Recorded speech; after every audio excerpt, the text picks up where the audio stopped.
Hello guys. तो स्वागत है हमारे आज की वीडियो में। तो गाइस, आज हम रेमरेस के प्राइम फॉर्म के बारे में बात करेंगे।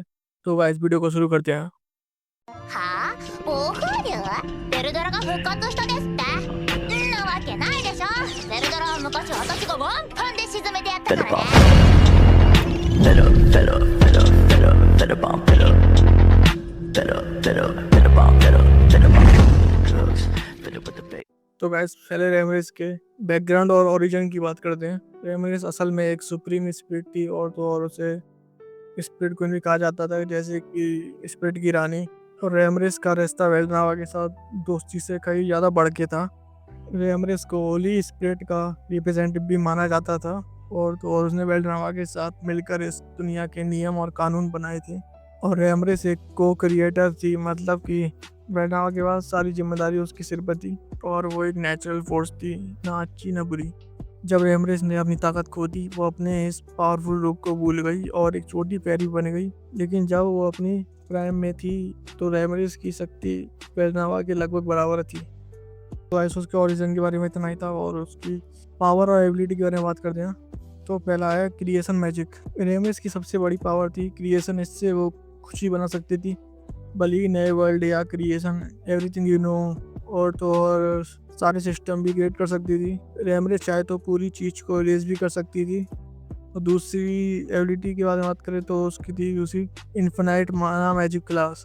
रेमरी के पास कभी ना ख़त्म होने वाली एनर्जी थी। वो बिना रुके और बिना थके इन्फिनाइट स्केल में मैजिक का यूज़ भी कर सकती थी। रेमरेस हर तरह की स्पीड को कंट्रोल कर सकती थी, जैसे कि टाइम, स्पेस, लाइट, डार्कनेस, अर्थ, वाटर और फायर। रेमरेस डेड प्लेनेट को भी दोबारा जिंदा कर सकती थी। उसकी तीसरी एबिलिटी है लेवरेंथ क्रिएशन। ये सबसे इम्पोर्टेंट और पावरफुल एबिलिटी है। रेमरेस एक ऐसी लेवरेंथ बना सकती है जो कि थियोरेटिकली इन्फिनाइट हो सकती है, और इस लेवरेंथ के अंदर वो ऑलमोस्ट ओमनिपोटेंट होती है, और वो सब कुछ कंट्रोल कर सकती है। और एक बात, ये इन्फिनाइट डायमेंशन था जो खुद को जनरेट करता था। उसके लेवरेंथ को ब्रेक करना लगभग इम्पॉसिबल था। उसके अंदर वो अपने एनिमीज को इन्फिनाइट कॉरिडोर में फंसा सकती थी, और ये लेवरेंथ एनिमी के मैजिक क्लास से चलता है, इसलिए एनिमी जितना पावरफुल होता है उतना ही असरदार होता है। और चौथी है इमोर्टलिटी।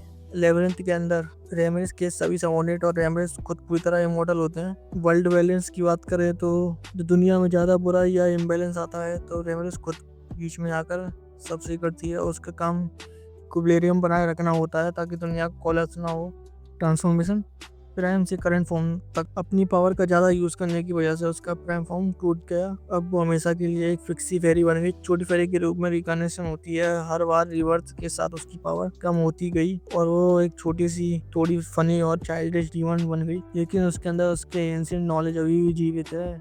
पावर सेक्रीफाइस की बात करें तो 2000 साल पहले रेमरेस ने मिलिन और गाय की लड़ाई को रोकने के लिए ज़्यादातर शक्ति सेक्रीफाइस कर दी थी। इसके बाद ही वो एक रिकॉग्निशन साइकिल में चली गई, जहाँ वो एक छोटी फेरी के रूप में दोबारा पैदा होती है। अगर शॉर्ट में बोलूँ तो रेमरेस एक ऐसी बीइंग है जो गॉड के बराबर, और लेबिरिंथ के अंदर वो पूरी तरह से ओमनिपोटेंट होती है और यूनिवर्स के सारे लॉ को चेंज कर सकती है।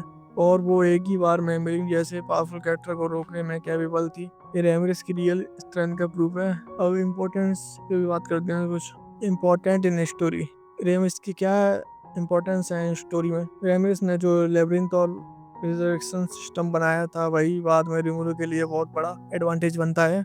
वो चाहे अब वीक लगती है, लेकिन नॉलेज और यूनिक पावर की वजह से उसको रिमूरो का मोस्ट ट्रस्टेड अलाय बनाता है। रेमरेस भले ही एक कॉमिक रिलीफ नहीं है, उसका हिस्ट्रिकल इम्पोर्टेंस और उसकी यूनिक एबिलिटी और कहानी में उसकी हिस्टोरिकल रोल उसे रिमूरो के लिए बहुत ही ज़रूरी दोस्त बनाते हैं।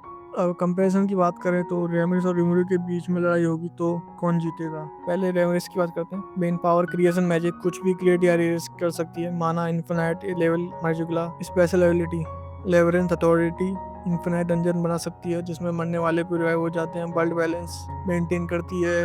रिजरेक्शन एंड रीबर्थ कंट्रोल, आत्माओं की साइकिल को हैंडल करना। स्ट्रेंथ लेवल मिलिम और ट्रू ड्रैगन के बराबर या उससे भी ज़्यादा माना जा सकता है। और अब रिमूरो की बात करें तो मेन पावर उसकी अल्टीमेट स्किल, रफेल इवॉल्व होकर सेल बनती है। बिल्जेबथ गिलिटनी किंग, कुछ भी एब्जॉर्ब करना, एनालाइज या इवॉल्व करना। तीसरी है यूराइल, डिफेंसिव बैरियर सिस्टम और अदर स्किल से जो भी मिले, मतलब रिमूरो एडप्ट और इवॉल्व कर लेता है। उसका माना एंडलेस है, क्योंकि उसने टू डीमन लॉर्ड अवेकनिंग के बाद इन्फिनाइट एनर्जी गेन कर ली थी। स्पेशल एबिलिटी की बात करें तो स्किल्स और पावर को एब्जॉर्ब करना या कॉपी कर लेना या फिर अपग्रेड कर लेना।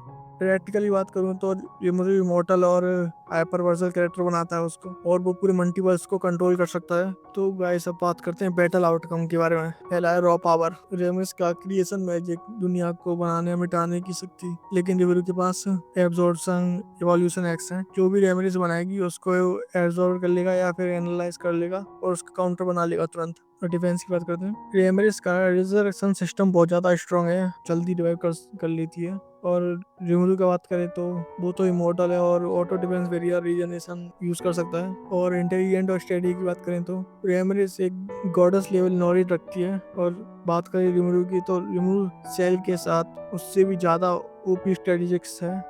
स्केलिंग की बात करें तो रेमरिस वर्ल्ड क्रिएशन लेवल है। और रिमरू की बात करें तो रिमरू ने अपने लाइट नोबल में बहुत सी 10,000 यूनिवर्स को एक बार में ही खत्म करा है। अगर प्राइम रेमरिस और रिमरू की फाइट होती है तो शुरू में रेमरिस की बात एडवेंचर होगा, क्योंकि उसे रिजरेक्शन और क्रिएटर नेक्स डेंजरस है। लेकिन रिमरू के पास एडेप्टेशन और इवोल्यूशन और इन्फिनाइट ग्रोथ है। और शॉर्ट में बोलूँ तो एंड में रिमरू ही जीतेगा, क्योंकि उसके हैक्स लिटररी रेमरिस के एबिलिटी को एब्जॉर्ब और न्यूट्रलाइज कर देंगे। लड़ाई बहुत लंबी चलेगी। ये मान लो कि दोनों ही बहुत ज़्यादा पावरफुल हैं और इनके मान लो कि कभी कभी खत्म भी नहीं होगी। उनके पास दोनों के पास इन्फिनाइट माना है। तो वैसे आज के लिए इतना ही। वैसे तो आपको पता ही होगा कि रिमरू ही जीतेगा, क्योंकि रिमरू वॉल्यूम 22 में बहुत ज़्यादा स्ट्रांग हो जाता है और उसकी पावर एक आउटर वर्ल्ड कैरेक्टर तक हो जाती है। और बस ये बताना कि अगली वीडियो किसके ऊपर लेके आऊँ, और जो भी कैरेक्टर का नाम बोलेंगे उस कैरेक्टर के ऊपर वीडियो बना सकता हूँ। जैसे कि हाजुन हो गया, फैतरीन हो गई, और अपूटो साई हो गया, वर्ड सिकी हो गई, और योगिरी हो गया, एनोस तो पता ही है। और भी बहुत सारे कैरेक्टर हैं जो स्ट्रांग है बहुत ज़्यादा। तो गाइस ठीक है, अगली वीडियो में मिलते हैं। तब तक के लिए बाय बाय।